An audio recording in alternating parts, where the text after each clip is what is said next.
الحمد لله والصلاة والسلام على رسول الله أما بعد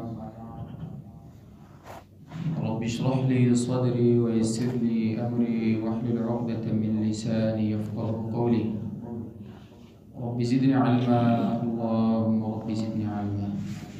سیرۃ النبی صلی اللہ علیہ وسلم. ابو طالب کا موقف.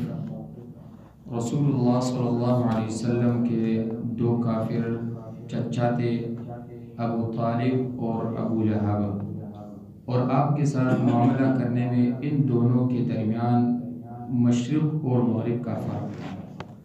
ابو لہب آپ کا بڑا سخت دشمن تھا جیسے کہ ہم نے جانا، اور ابو طالب اس کے بالکل برعکس تھے. رسول اللہ صلی اللہ علیہ وسلم ان کے لیے اللہ کی محبوب ترین مخلوق تھے. وہ آپ صلی اللہ علیہ وسلم سے محبت کرتے، اچھا برتاؤ کرتے، آپ صلی اللہ علیہ وسلم کا دفاع کرتے، اور آپ صلی اللہ علیہ وسلم کی حمایت میں اپنی پوری قوم کی مخالفت کرتے. حالانکہ وہ انہی کے دین اور انہی کی عادت اور تقالید پر سختی سے قائم تھے، لیکن اللہ تعالیٰ نے ان کے دل میں آپ صلی اللہ علیہ وسلم کی فطری محبت کو راسخ کر دیا تھا. اور اسی طرح مستدرک حاکم 6467، مسند ابو یعلا 6804 و اسنادہ حسن. عقیل ابن ابو طالب رضی اللہ عنہ کی روایت ہے. عقیل ابن ابی طالب رضی اللہ عنہ کی روایت ہے کہ قریش ابو طالب کے پاس آ کر کہنے لگے، آپ کے بھتیجے نے ہماری مجلسوں اور مسجد میں آ کر ہمیں بہت تکلیف پہنچائی ہے، آپ اسے روکیے. ابو طالب نے کہا، اے عقیل، جاؤ محمد صلی اللہ علیہ وسلم کو میرے پاس لے کر آؤ. میں گیا اور انہیں ایک چھوٹے گھر سے نکال کر دوپہر کی سخت گرمی میں قریش کے پاس لایا. ابو طالب نے آپ صلی اللہ علیہ وسلم سے کہا کہ تمہارے یہ چچا زاد لوگ کہہ رہے ہیں کہ تم انہیں ان کی مجلسوں اور ان کی مسجد میں بہت تکلیف پہنچاتے ہو، ایسا کرنے سے باز آ جاؤ. آپ صلی اللہ علیہ وسلم نے اپنی نظر آسمان کی طرف پھیر کر کہا، تم لوگ اس آفتاب کو دیکھ رہے ہو؟ لوگوں نے کہا، ہاں. آپ صلی اللہ علیہ وسلم نے فرمایا، میں اپنی دعوت پیش کرنے سے اس عوض میں بھی نہیں روک سکتا کہ تم لوگ میرے لیے اس آفتاب کا ایک روشن کا ٹکڑا لا دو. ابو طالب نے کہا، اللہ کی قسم، میرے بھتیجے نے کبھی جھوٹ نہیں بولا، تم لوگ لوٹ جاؤ.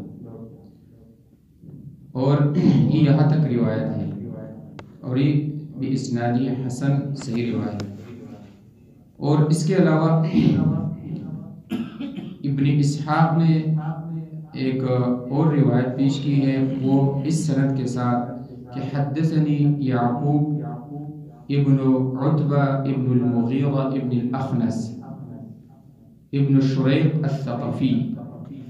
یہ راوی جو ہے نا، یہ تابعین میں سے ہے، اور یہ جو ابھی میں بیان کر رہا ہوں یہ سند جو ہے نا ضعیف ہے، کیونکہ یہ تابعی ہے اور یہ کسی صحابی سے ان کی ملاقات نہیں ہوئی، اس لیے یہ روایت معضل ہے، یعنی اس کے درمیان صحابی کا واسطہ نہیں ہے، اس لیے یہ روایت ضعیف ہے. وہ یہ ہے کہ قریش نے جب ابو طالب سے وہ بات کہی جو ابھی گزر چکی ہے، تو انہوں نے رسول اللہ صلی اللہ علیہ وسلم کو بلا کر کہا، اے میرے بھتیجے، تمہاری قوم نے مجھے آ کر ایسا اور ایسا کہا ہے، تم اپنی حفاظت کرو اور مجھے بھی میری طاقت سے زیادہ زیر بار نہ کرو.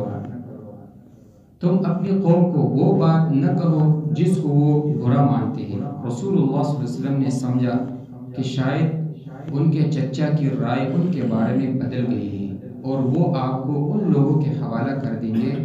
تو آپ صلی اللہ علیہ وسلم نے فرمایا، اے چچا، اگر میرے دائیں ہاتھ میں آفتاب اور بائیں ہاتھ میں چاند رکھ دیا جائے تب بھی میں اس دعوت کو نہیں چھوڑوں گا یہاں تک کہ اللہ تعالیٰ اسے غالب کر دے یا میں اسی راہ میں ہلاک ہو جاؤں۔ پھر رسول اللہ صلی اللہ علیہ وسلم کی آنکھیں جو ہے نا وہ ڈبڈبا گئی اور رونے لگے۔ جب آپ صلی اللہ علیہ وسلم واپس جانے لگے تو ابو طالب نے آپ کا یہ حال دیکھ کر کہا، اے میرے بھتیجے، تم اپنا کام کیجئے اور جو راہ تم نے اختیار کی ہے اس پہ چلتے جاؤ، اللہ کی قسم میں تمہیں ہرگز کسی کے حوالہ نہیں کروں گا۔ تو یہ جو روایت ہے یہ معضل روایت ہے، اور یہ جو یعقوب ابن عتبہ ابن المغیرہ ابن الاخنس ابن شریق الثقفی یہ ثقہ راوی ہے، جسے کہ تقریب التہذیب ابن حجر رحمہ اللہ نے 7825 پہ ذکر کیا ہے، لیکن اس کے آگے جو ان کے استاذ کا نام نہیں ہے کہ اس نے ڈائریکٹ اس واقعہ کو کیسے پیش کیا ہے، کیونکہ ادھر آگے استاذ نہیں ہے تو ڈائریکٹ صحابی کے بغیر واسطے کے جو ہے ایک واقعہ پیش کرنا، یہ جو ہے نا اس راوی کی انقطاع کی وجہ سے کہ یہ مجہول راوی کی مطلب آگے ان کو استاذ کا پتہ ہی نہیں ہے، تو اس لیے یہ روایت صحیح نہیں ہے۔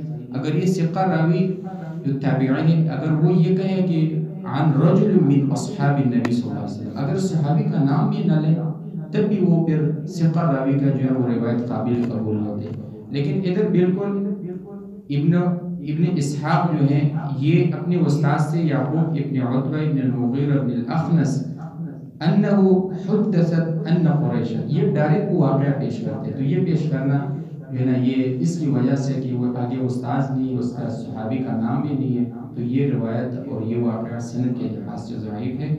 رب العالمین سے دعا ہے کہ صحیح معنی میں سمجھ لیں اور اس پر عمل کرنے کی توفیق عطا فرمائیں۔ هذا من عند والله اعلم بالصواب۔